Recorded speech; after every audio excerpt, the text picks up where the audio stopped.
They said the building was empty, just another gutted shell in a forest full of ghosts. But when Sergeant Benjamin Hayes pushed open that heavy oak door and saw fresh boot prints in the dust, he knew someone had lied. The medical records scattered across the floor weren't abandoned.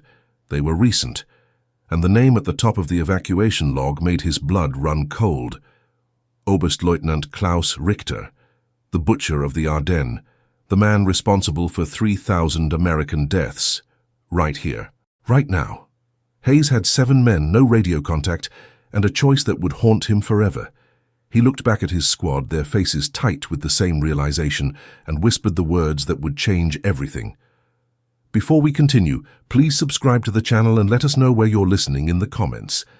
The Bavarian forest had swallowed the war whole. Beneath the canopy of ancient pines, the spring of 1945 moved in slow motion, all mud and mist and the distant rumble of artillery that never quite stopped.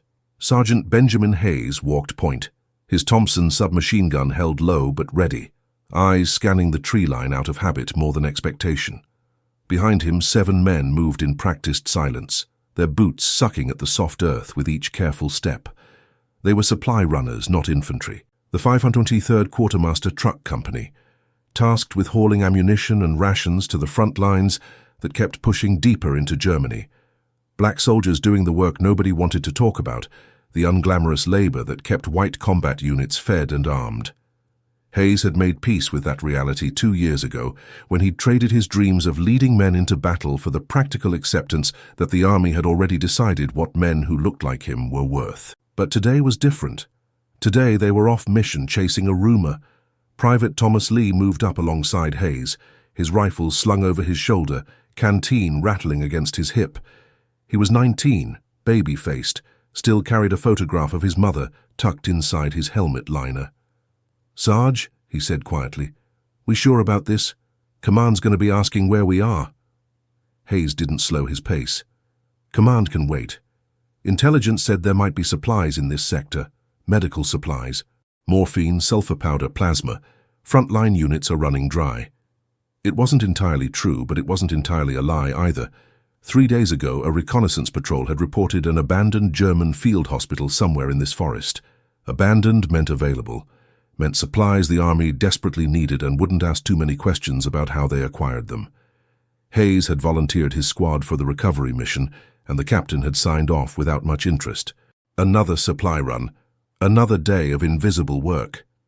Corporal Vincent Wright brought up the rear, older than the rest at 32, a former steelworker from Pittsburgh who carried himself with the quiet authority of a man who'd survived worse than war. He raised a fist. The column halted. Hayes crouched, every sense sharpening. Wright moved forward in a low crouch, pointing through the trees.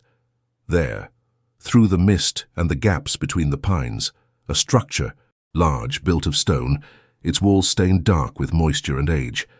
It sat in a small clearing surrounded by what had once been an orderly compound, but now showed signs of hasty departure. Tire tracks cut deep ruts through the mud. Empty fuel drums lay scattered near a collapsed tent. A wooden sign hanging crooked from a post bore the faded red cross and German script, Feld Lazarett, Field Hospital. Hayes studied it for a long moment, his mind cataloguing details. No smoke from chimneys. No guards posted. No vehicles. The place looked dead, exactly as intelligence had described. But something about it felt wrong. The wrongness sat in his gut like a stone, the same instinct that had kept him alive through North Africa and Sicily and the frozen hell of the Bulge. "Spread out," Hayes ordered, his voice barely above a whisper. "Wright, take Lewis and Daniels around the east side. Check for rear exits. Lee, Jackson, you're with me on the front approach. Foster and Munro, cover our backs. Anyone sees movement, you signal. No shooting unless I give the word." The men moved without question, breaking into their assigned groups with the efficiency of soldiers who'd learned to trust each other when nobody else would. Hayes watched them go, then turned his attention back to the hospital. The front door hung partially open, revealing darkness beyond. The windows on the ground floor were intact, but filthy, impossible to see through. Upstairs, curtains moved slightly in a breeze he couldn't feel down here. He signaled Lee and Jackson forward. They moved in a triangle formation, covering angles, rifles up. The mud gave way to gravel, then to a stone pathway that led to the entrance. Medical equipment lay abandoned in the yard. A stretcher, its canvas torn. An overturned surgical tray, instruments scattered and rusting. A helmet, German, with a bullet hole punched through the crown. Hayes reached the door first. Up close he could see the oak was thick, solid, expensive. The kind of door that belonged to a manor house, not a field hospital. This building had been something else before the war requisitioned it. He pressed his ear to the gap, listening. Nothing, no voices, no movement. Just the hollow silence of empty rooms. He pushed the door wider. It swung open on well-oiled hinges, barely making a sound. That was the first real warning. Abandoned buildings didn't have oiled hinges. Hayes stepped inside, Thompson leading, and felt Lee and Jackson follow close behind. The interior was dim, lit only by the grey daylight filtering through dirty windows. They stood in what had once been a grand entrance hall. A staircase curved upward to the right. Doorways opened into darkness on both sides. The floor was marble, cracked and stained, covered in tracked mud and something that might have been dried blood. Medical supplies lay everywhere, not scattered in panic but arranged in hasty piles, as if someone had sorted through them recently, taking what they needed and leaving the rest. Hayes moved deeper inside, his boots loud on the marble despite his care. To his left, he glimpsed an operating theatre through an open door. Surgical lights hung dark above a table still bearing leather restraints. To his right, what had been a ward, rows of metal beds stripped of mattresses. The smell hit him then, cutting through the must and damp. Antiseptic, recent, and beneath it something else. Coffee. Fresh coffee. His hand tightened on the Thompson. He caught Lee's eye, jerked his head toward the stairs. Lee nodded, pale but steady. Jackson moved to cover the doorway, positioning himself where he could see both the entrance and the interior. That's when Hayes saw the papers. They covered a desk near the staircase, spilling onto the floor in a cascade of folders and loose sheets. Medical records by the look of them. He moved closer, keeping his weapon ready, and knelt beside the nearest folder. German script, dense and meticulous. Names, dates, unit designations. He couldn't read German well, but he recognized enough. Patient logs, surgical notes, evacuation orders. He picked up another sheet. At the top, underlined twice, a name. Oberstleutnant Klaus Richter. And beneath it, a list of locations and dates. Malmedy, Bastogne, St. Vith. Every name a knife in Hayes's memory. Every date written in American blood. Hayes had been at Bastogne. He'd hauled ammunition through snow so deep it buried vehicles. He'd listened to the screaming of wounded men in aid stations, overwhelmed with casualties. And he'd heard the stories about the German commander who orchestrated the attack, the brilliant strategist who'd broken through American lines and turned the winter offensive into a slaughter. Richter, the butcher of the Ardennes. Hayes stood slowly, the paper still in his hand, his mind racing. This wasn't an abandoned hospital. This was a functioning facility. And if these records were here, if Richter's name was on recent documents, then a sound, faint, from upstairs. The scrape of wood on wood, a chair maybe, or a door. Hayes looked at Lee, saw his own realization reflected back. They weren't alone. Wright appeared in the doorway, moving fast, his face tight. He held up 3 fingers, 3 men. He pointed upward, 2nd floor. Then he made a gesture Hayes had seen before. Officer.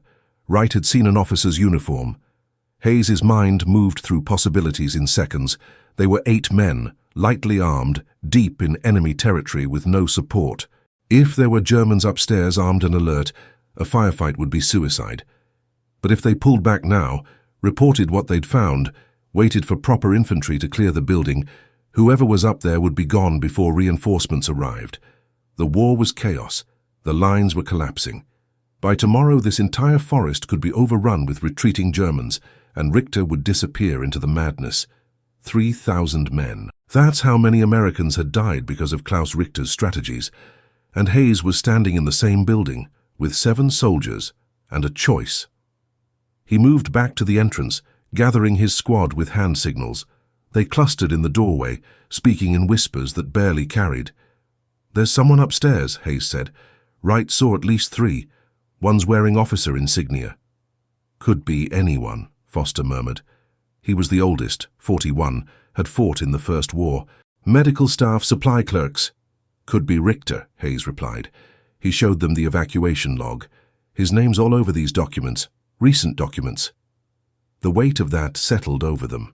Monroe, who'd lost a brother at Malmedy, went rigid. Jackson's jaw clenched. Lee looked sick. "What are we doing, Sarge?"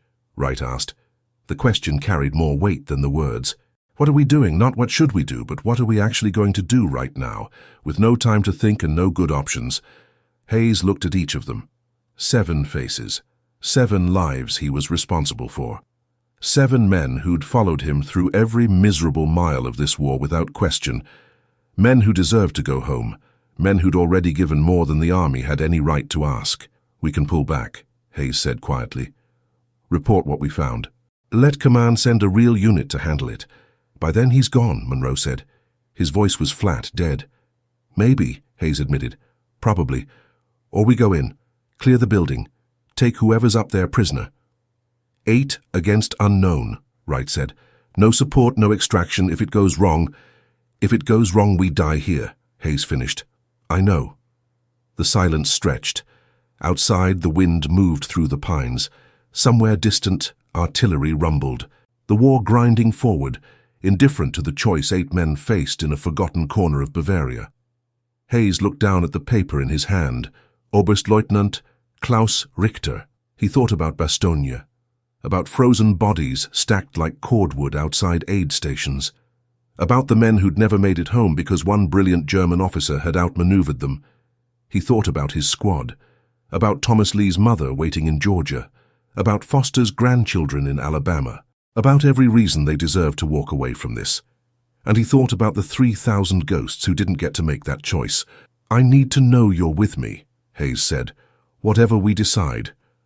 I need to know." One by one they nodded, not eager, not excited, just the grim acceptance of men who'd already decided that some things mattered more than survival. Hayes folded the paper and tucked it inside his jacket. "Then we do this right." The plan was simple, because it had to be. Complexity required time they didn't have, and resources they'd never been given. Hayes sketched it out in the dirt outside the hospital using a stick, keeping his voice low enough that it barely carried past the circle of men crouched around him. 2 teams. Wright, you take Monroe, Daniels, and Lewis up the servants' stairs in back. Foster, you stay here at the main entrance with Jackson. Nobody gets out. Lee, you're with me. We go up the main staircase, make contact, and assess. If shooting starts, everyone converges on the 2nd floor. Clear? They nodded. Nobody asked questions. Questions were for soldiers who had options. Hayes checked his Thompson one more time, a ritual that had nothing to do with the weapon's function and everything to do with the seconds it bought him to think. The metal was cold under his fingers, familiar, the weight of it both reassuring and damning. He'd carried this gun across 2 continents without firing it in anger. Supply sergeants didn't see combat. They saw the aftermath, the wreckage, the cost counted in empty ration crates, and requisition forms for body bags. Today might be different. Wright moved his team around the east side of the building, disappearing into the shadows with the practiced silence of men who'd learned that noise meant death. Foster and Jackson took positions flanking the main entrance, using an overturned medical cart for cover. Foster's rifle was already tracking the windows above. His hands were steady. They'd always been steady. Hayes looked at Lee. The kid was scared, trying not to show it, failing. His knuckles were white on his rifle. "Stay behind me," Hayes said. "Watch the corners. If I go down, you fall back to Foster. Understood?" "Sarge, I can—" "Understood?" Lee swallowed. "Yes, Sergeant." They entered the hospital again, moving through the entrance hall that felt different now, charged with the knowledge of what waited above. The staircase curved upward into darkness. Hayes put his boot on the first step, testing it for creaks. Solid. He climbed slowly, keeping to the outer edge where the wood was less likely to groan, his Thompson pointed up toward the landing. Lee followed, his breathing too loud, too fast. The 2nd floor opened into a hallway that stretched both directions. Doors lined each side, most standing open onto empty rooms. Medical storage. An office with filing cabinets spilling their guts across the floor. Another ward, this one still equipped with beds and sheets. At the far end of the hall, light spilled from beneath a closed door. Not daylight filtering through windows. Lamplight, steady and warm. Hayes moved toward it, each step deliberate, his senses hyperextended. He could hear voices now, muffled by the door but distinct. German. 2 men, maybe 3. One voice carried the clipped authority of rank. The others responded with deference, reporting, the rhythms of military conversation that transcended language. He reached the door, pressed himself against the wall beside it. Lee took position on the opposite side, rifle raised. Hayes counted down from 3 on his fingers. On 0 he tried the handle, locked. The voices inside stopped. A chair scraped. Footsteps approached the door. Hayes made a decision. He stepped back and kicked. The door was old, the lock older. Wood splintered. The door crashed inward. Hayes went through fast, Thompson up, Lee behind him. The room had been a doctor's office. A desk dominated the center, covered in maps and papers. A kerosene lamp burned on one corner. 3 men stood frozen in mid-motion. 2 wore Wehrmacht uniforms, enlisted, young, one still holding the coffee cup he'd been raising to his lips.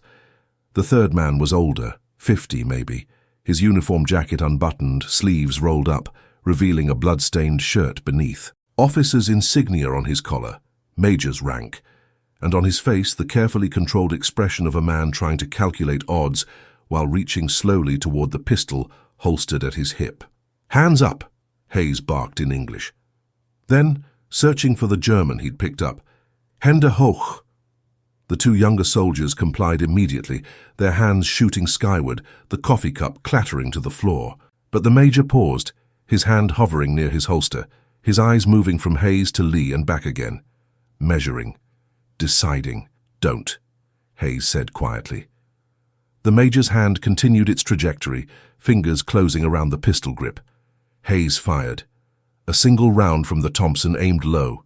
The bullet caught the major in the thigh, spinning him back into the desk. He went down hard, gasping, his pistol skittering across the floor. Lee kicked it away, then covered the 2 younger Germans who stood with their hands raised high, trembling. "Secure them," Hayes ordered.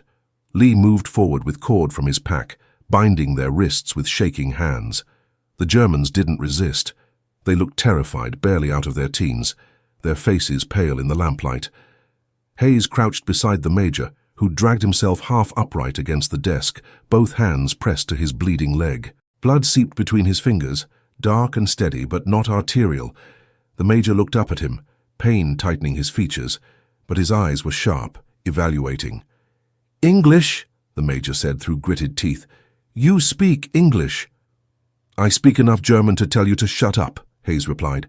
He grabbed a sheet from a nearby chair and began wrapping it around the wound, tight enough to slow the bleeding. The major grunted, but didn't cry out. "Tough old bastard." "Are you our supply soldiers?" the major observed, his accent thick but clear. "The insignia." "Quartermaster." Hayes didn't respond. He finished the bandage and stood, retrieving the papers from the desk. Maps of the surrounding forest, troop movement logs, evacuation routes. And there, stamped on multiple documents, the same name he'd seen downstairs. Richter. "Where is he?" Hayes asked. The major said nothing. Hayes picked up one of the documents, held it in front of the major's face. "Oberstleutnant Klaus Richter. This is his command post. These are his evacuation orders. Where is he?" The major's expression didn't change. "I do not know this name." "You're lying." Hayes dropped the paper and grabbed another. "Surgical schedule. Richter Klaus. Medical treatment ongoing. He's a patient here. Where?" Still silence. But something flickered in the major's eyes. Not fear, calculation. Footsteps thundered in the hallway. Wright burst through the door, his rifle raised. Monroe and the others behind him. They stopped when they saw the scene. 3 prisoners, 1 wounded. No active threat. "Building's clear," Wright reported. "Found a radio room in the east wing. Smashed. Someone made sure they couldn't call for help." Hayes nodded slowly. The pieces were assembling in his head, but the picture they formed didn't make sense yet. "Medical equipment?" "Operating room's been used recently." Blood still wet on the floor. Bandages in the waste bin. Someone performed surgery here in the last few hours. Hayes turned back to the Major. You're not regular Wehrmacht. Medical Corps doesn't carry sidearms. Who are you? The Major almost smiled. I am Major Ernst Hoffmann. I am a doctor. And you, Sergeant, are making a very large mistake. The only mistake I'm making is not shooting you properly, Monroe said from the doorway. His voice was cold, empty of inflection. Malmedy, you were there? All of you bastards were there. I was at a field hospital 40 kilometers from Malmedy, Hoffmann replied calmly. I was setting broken bones while your men froze to death. I am a doctor, not a soldier. You're wearing a uniform, Monroe said, because the Reich gives me no choice, because wounded men do not care about politics. Hoffmann shifted, wincing as his leg moved. You want Richter. I understand. You think he is here, but you are wrong. He was here. He left 3 hours ago. Hayes felt the words like a punch. 3 hours, they'd been that close. Where? Wright demanded. Hoffmann shook his head. I do not know. He does not tell doctors his plans, but he is wounded, badly. Shrapnel from an airstrike 2 days ago. I removed 18 pieces of metal from his abdomen. He is in no condition to travel far, but he is also not a man who accepts limitations. He will die before he surrenders. The room was silent, except for the ragged breathing of the wounded Major. Hayes looked at the maps spread across the desk, trying to think past the bitter disappointment. 3 hours. Richter could be anywhere within a 50-kilometer radius, could have a vehicle, could be halfway to the Alps by now, disappearing into the chaos of a collapsing army, or he could be exactly where Hoffmann suggested, close, too weak to travel far. You operated on him, Hayes said slowly. Where was he going? What did he say? He said nothing. He is not a man who confides in surgeons. Monroe moved forward. Make him talk, Sarge. We don't do that, Hayes said quietly. Why the hell not? You think they showed mercy to our men? Because we're not them, Foster said from behind them. His voice was tired, heavy. We do this wrong. We become what we're fighting. Hayes looked at Hoffmann. The Major met his gaze steadily, waiting. A doctor. Maybe telling the truth. Maybe lying. Impossible to know, and every second they stood here arguing was another second Richter gained distance. Lee, Hayes said, go through every paper in this room. Look for anything recent, anything with today's date. Wright, check the operating room again. Blood trail, tire tracks, anything that tells us which direction they went. His men moved to comply. Hayes dragged a chair over and sat down facing Hoffmann, close enough to see the pain lines around his eyes, the exhaustion in his face. Close enough to read the truth, if there was truth to be read. I don't want to hurt you, Hayes said, but I need to know where Richter is. He's responsible for 3,000 American deaths. You understand that? 3,000 men who died because of his strategies. I understand, Hoffmann said. I have seen the cost of this war. I have operated on boys your age, watched them die on my table, unable to save them. German boys, American boys, Russian boys. The war does not care about nationality when it kills. It kills everyone the same. Then help us end it. Tell us where he went. Hoffmann was quiet for a long moment. Then, almost too soft to hear, there is a hunting lodge, 15 kilometers northeast, abandoned. He asked me about it 2 days ago, asked if it would have medical supplies. I told him hunting lodges do not stock surgical equipment. He did not ask again. Hayes studied the Major's face, looking for the lie, looking for the truth, finding only the complicated exhaustion of a man who'd seen too much and survived too long. Why tell me? Hayes asked. Because I am tired, Hoffmann said simply. Because this war is over, and everyone knows it except the men who started it. Because I want to go home to my daughter in Dresden, if there is still a Dresden to go home to. And because you are right. Klaus Richter is responsible for thousands of deaths. I am a doctor. I save lives. But sometimes, Sergeant, the best way to save lives is to let a monster die. Hayes stood. He looked at his squad, saw the same question in their faces. Believe him or not? Trust him or not? Tie him up, Hayes ordered. All 3 of them. Foster, Jackson, you stay here and guard them. Anyone comes, you shoot first and ask questions later. The rest of you, we're moving. Northeast. 15 kilometers. Sarge, Wright said carefully, that's deep into enemy territory. No support, no extraction. If this is a trap, then we walk into it, Hayes finished, because we don't have another choice. He moved to the door, then paused, looking back at Hoffman. If you're lying to me, if this is a trap, I'll come back here and finish what I started. Hoffman nodded slowly. I am not lying, but Sergeant, if Richter is still there, you will need more than 6 men to take him. He does not travel alone. And wounded or not, he is still the most dangerous soldier in this forest. Hayes didn't respond. He walked out of the room, his squad following, leaving Foster and Jackson to guard the prisoners. The hallway felt longer now, darker. At the top of the stairs, he stopped and looked at the men with him. Wright, Monroe, Daniels, Lewis, Lee. 5 soldiers and a sergeant, walking into the unknown, hunting a ghost. Last chance, Hayes said. Anyone wants to stay, I won't think less of you. Nobody moved. Then let's finish this. The forest swallowed them whole within minutes of leaving the hospital. Pine branches hung low, dripping with morning condensation that soaked through uniforms and chilled skin. The ground was treacherous, a mixture of mud, exposed roots, and patches of old snow that hadn't yet surrendered to spring. Hayes led them northeast by compass, pushing through underbrush that tore at their pants and caught on their equipment with every step. Nobody spoke. Sound carried too far in these woods, and they were deep behind what passed for enemy lines, in a war that had stopped having clear boundaries. The Wehrmacht was collapsing, fracturing into isolated units that were either surrendering in droves or fighting with the desperate ferocity of cornered animals. You couldn't predict which kind you'd encounter until bullets started flying. After an hour, Hayes called a halt.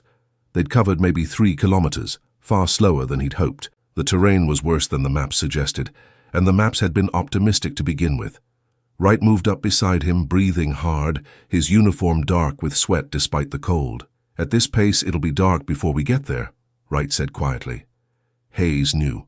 He checked his watch. Nearly 1,100 hours. They had maybe 7 hours of usable daylight left, and that was being generous. We keep moving. Push harder. The men are tired, Sarge. The men are always tired. That's what being a soldier means. Wright was quiet for a moment. Then you really think Richter's at this lodge? You really think that Kraut doctor was telling the truth? Hayes looked back at their small column. Monroe stood with his rifle resting against a tree, eyes closed, catching 30 seconds of rest. Daniels was checking his boots, probably feeling the early stages of blisters. Lewis had his canteen out, taking careful sips, rationing water they couldn't replace. Lee sat on a fallen log, his young face pale with exhaustion they'd barely begun to earn. I don't know, Hayes admitted, but Hoffman had no reason to lie. He's captured. The war's over for him.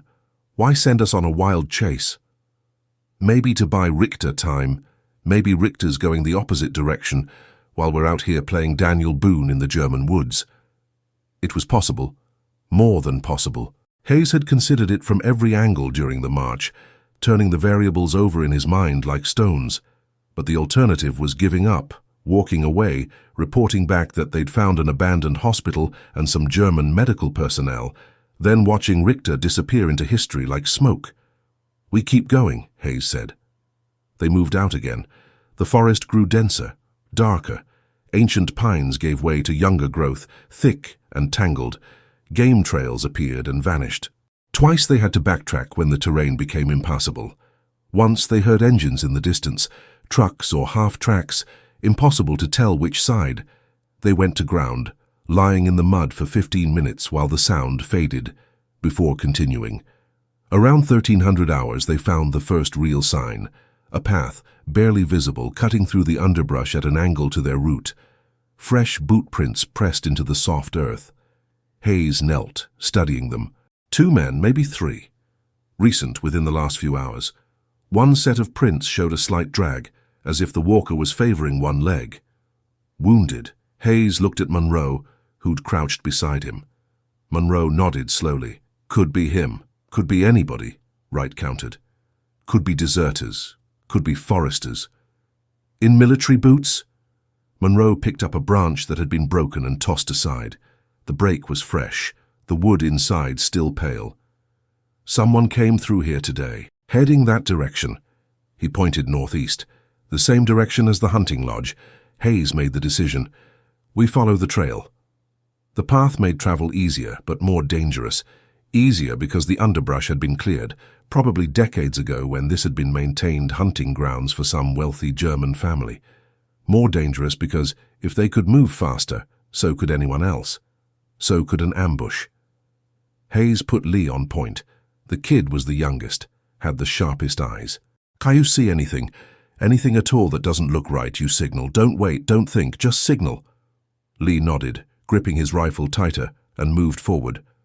The rest spread out in a loose formation, watching the trees on both sides. The forest pressed in, silent except for their footsteps and the occasional bird call. Hayes found himself listening for the sounds that didn't belong, the click of a weapon being cocked, the whisper of German voices, the snap of a tripwire. Nothing came. They walked for another hour. The trail wound through valleys and over ridges, following the contours of land shaped by centuries of rain and wind. At one point, they crossed a stream, barely a trickle of water cutting through stone, and stopped to refill canteens and check their position. According to the compass and Hayes's best estimate, they were within 5 kilometers of where Hoffman had indicated the lodge should be. "What's the plan when we get there?" Daniels asked. He was 30, thin and wiry, had worked construction before the war. His hands were steady as he secured his canteen. "We can't just walk up and knock on the door. We scout it first," Hayes said. "Get a layout, see how many men he has. Then we decide."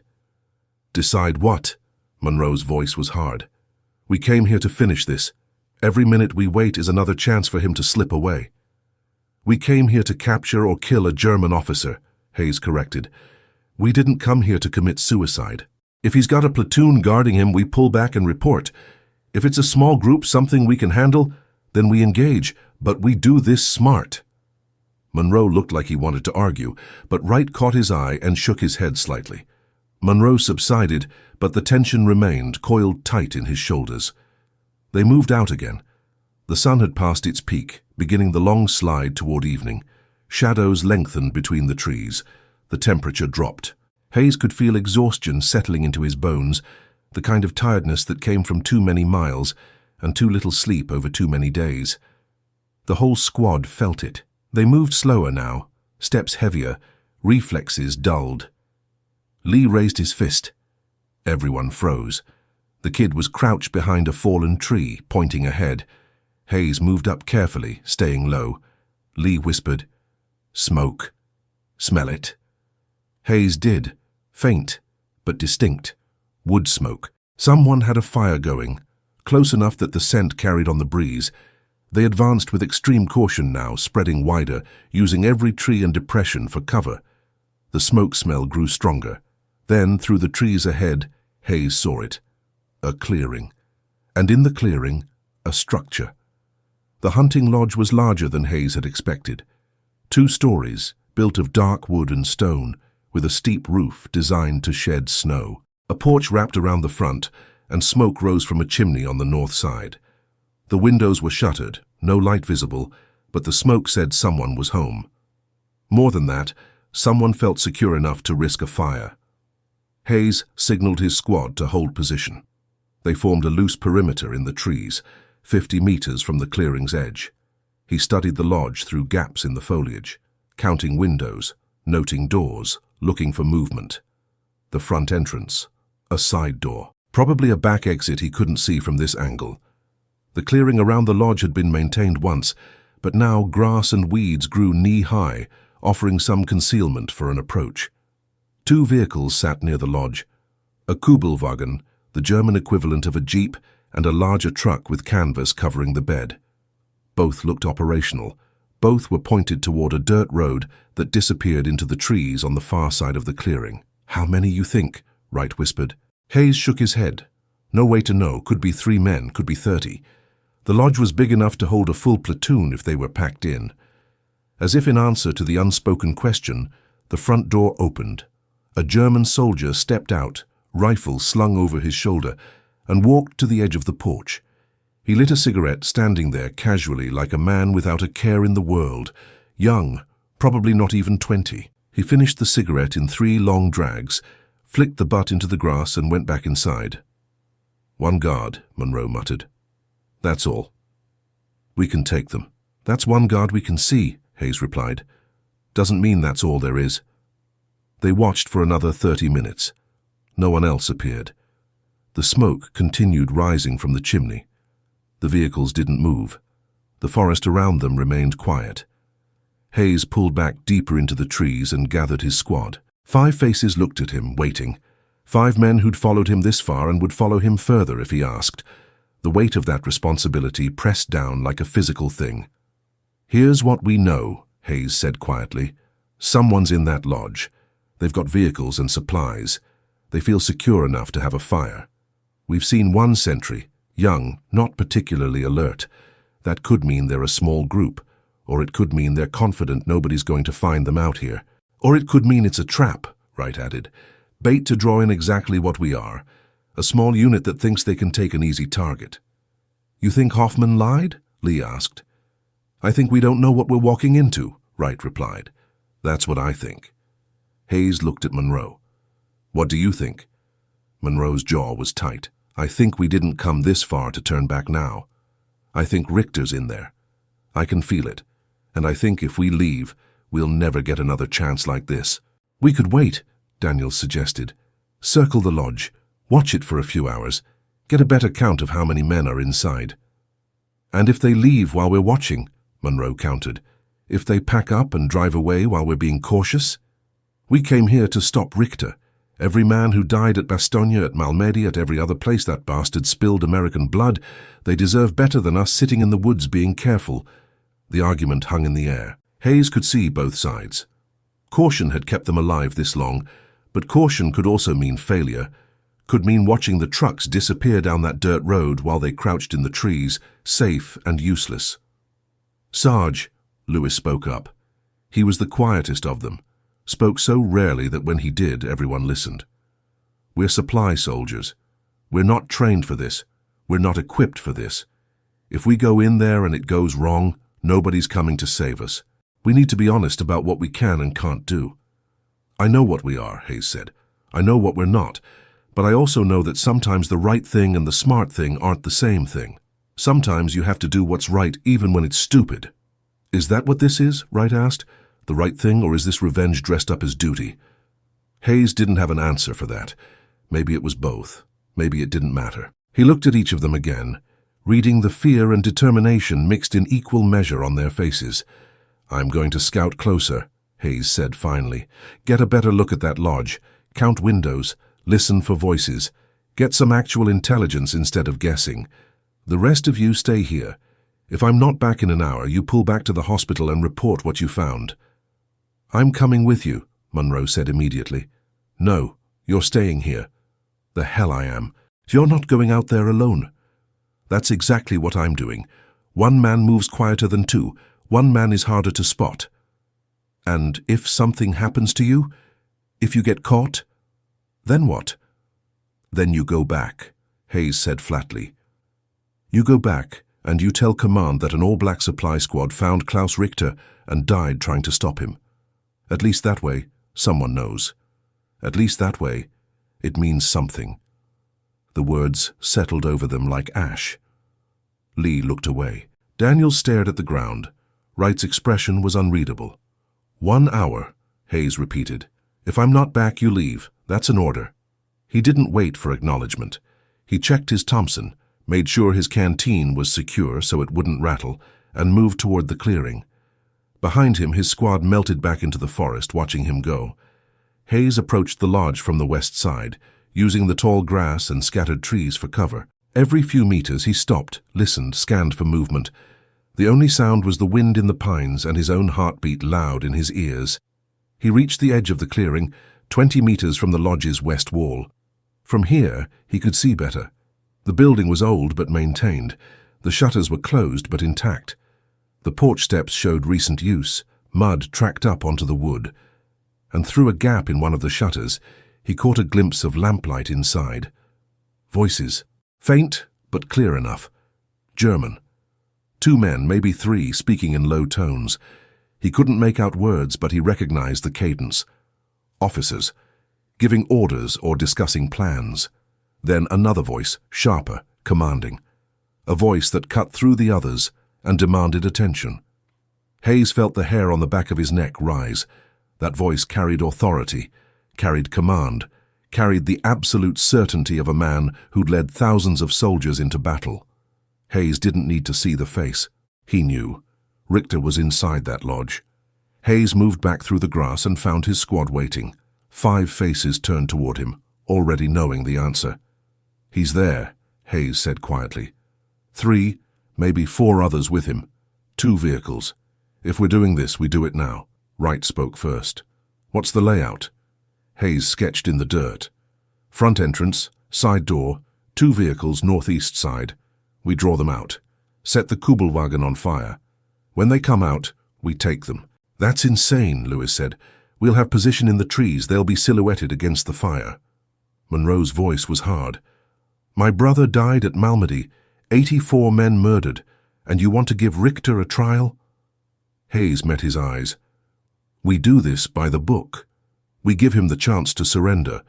We don't become murderers. He's already a murderer. So we're going to be the same." Monroe looked away, hands clenched. Wright touched his shoulder. The silence was heavy. "Last chance," Hayes said. "Anyone wants to walk away, now's the time." Nobody moved. Hayes laid it out quickly.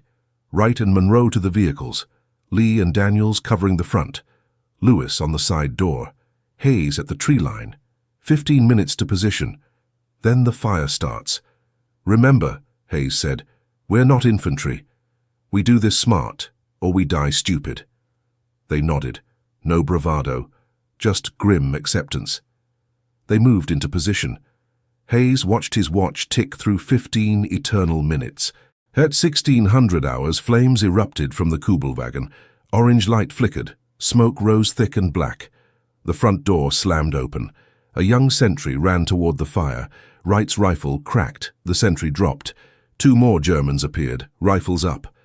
Hayes fired. The Thompson bucked. 1 German fell. The second fired blind. Lee or Daniels got him. 3 down. Hayes waited, watching the doorway through the smoke. The side door burst open. A German officer dragged an older man in a greatcoat, wounded, moving with difficulty. Richter. Monroe's rifle cracked. The officer fell. Richter stumbled, raised a pistol with shaking hands. Hayes crashed through the brush. Thompson aimed. "Drop it." Richter turned.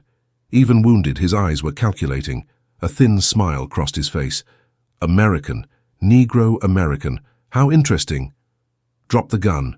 Richter studied the pistol in his hand. "Or what? You will shoot me regardless. Geneva Convention, you'll get a trial." "A trial? How civilized." He raised the pistol slightly. "Tell me, Sergeant, how many Germans have you killed today?" 4 boys. The youngest was 17. He coughed blood. "Does your trial account for that?" The squad emerged from the trees surrounding them. Monroe appeared, rifle aimed at Richter. "He's mine," Monroe said. "Stand down," Hayes ordered. "He killed my brother." "We're not executioners," Richter laughed harshly. "The Negro wants justice. Tell me, does your country give you justice? Or do you fight for a nation that considers you less than human?" He swayed. "At least in the Reich, we were honest about our hatreds." "Shut up," Hayes said. "Make me." Richter raised the pistol higher. "Go ahead, prove me right. Show me you are exactly what I expect." Hayes's finger tightened on the trigger. 1 burst. It would be over, justified, self-defense. But that was what Richter wanted. To die here, to avoid trial, to turn Hayes into an executioner. "No," Hayes said. "You're going to stand trial. You're going to answer for what you did in a courtroom, not a forest." Richter's smile faded. He looked suddenly tired. "You would show me mercy." "Not mercy, justice. There's a difference." Slowly, Richter lowered the pistol. "You have won, Sergeant. I surrender." He let the weapon fall. Monroe moved forward, rifle rising. Hayes stepped between them. "No. Get out of my way." He surrendered. "It's over." It's not over until he's dead. Then you'll have to shoot through me first. Monroe's rifle pointed at Hayes's chest. Around them the squad froze. The burning vehicle crackled. Why? Monroe whispered. Why protect him? Because if we do this wrong, everything we fought for means nothing. We have to be better than them. Monroe's hands shook. Tears ran down his face. He killed my brother. I know, and he'll answer for that.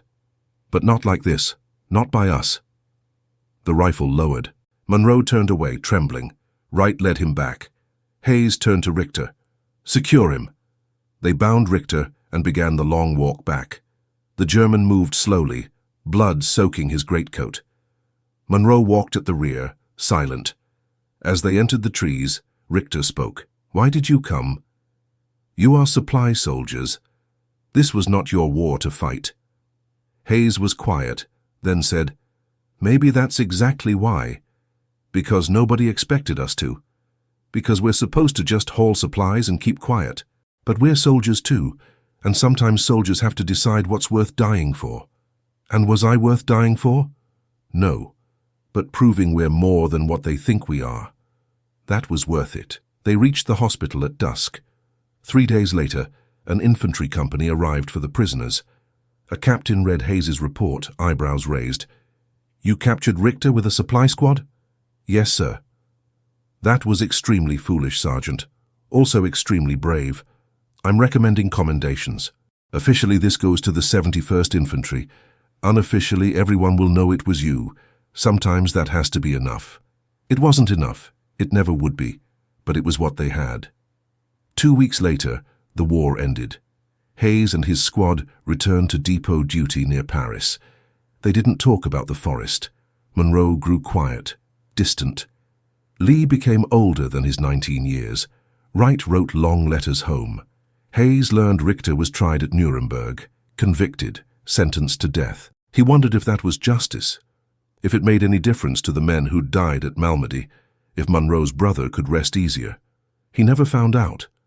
Years later, back in Georgia, Hayes sometimes dreamed about that clearing, about Richter raising his pistol, about the choice between soldier and executioner, about the line he'd almost crossed. In the dreams, he always made the same choice, and he always wondered if it had been right. But that was war. You make your choices. You live with them. You hope they meant something. Hayes never knew if they did. But he knew this. On that spring day in 1945, an all-black supply squad did something nobody expected. They hunted one of Germany's most dangerous officers, captured him alive, brought him to justice. Not because they were ordered to, but because they chose to believe that even in war, some things still mattered. Maybe that was enough. Maybe it had to be.